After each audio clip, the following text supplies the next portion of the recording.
Баршаңызға қайырлы күн. Бүгін сіздерге сондай ерекше, дәмді, нәзік болып шығатын печеньенің рецептісін ұсынатын боламын. Ең алдымен бізге еріп тұрған сары майымызды және тұзымызды, қантымызды салып, барлығын венчиктің көмегімен жақсылап араластырып шығамыз. Бір жұмыртқамызды салып, тағы да жақсылап венчиктің көмегімен араластырып аламыз. Сұйық майымызды құйып, тағы да жақсылап араластырып шығамыз.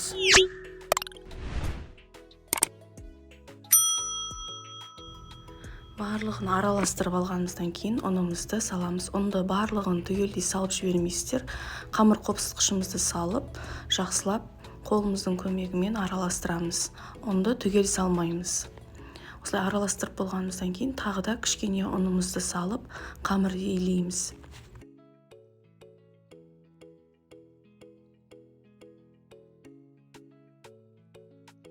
Міне бізде қамырымыз бірігіп, әдемі нәзік қамыр шықты, бірақ 15 граммдай ұн қалды.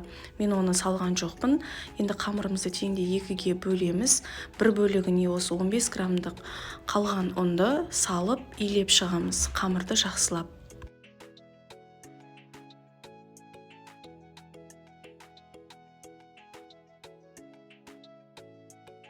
Міне қамырды илеп болдық. Бұны пищевой пленкамен орап салып қоямыз. Екінші бөлігіне какаомызды қосып, жақсылап қамыр илейміз. Міне дайын болды. Енді бұны екеуінде пищевой пленкаға орап, 10 минутқа холодильникке қойып қоямыз.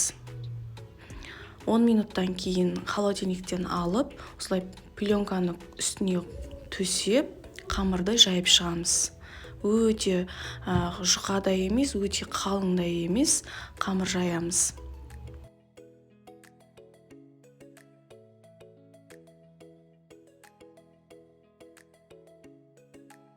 Қамырымызды жайып алдық.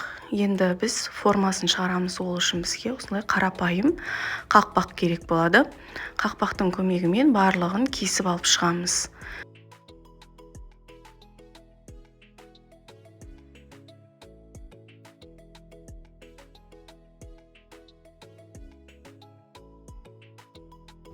Қамырдың екі бөлігінде осылай жайып, қақпақтың көмегімен осылай кесіп алып, біртіндеп алып шығамыз. Кесіп дайындап болғаннан кейін осылай печеньені құрастырып шығамыз. Видеода көрсетілгендей етіп жасаңыздар. Ақ-қара етіп жасадым. Видеода барлығы түсінікті етіп көрсетілген.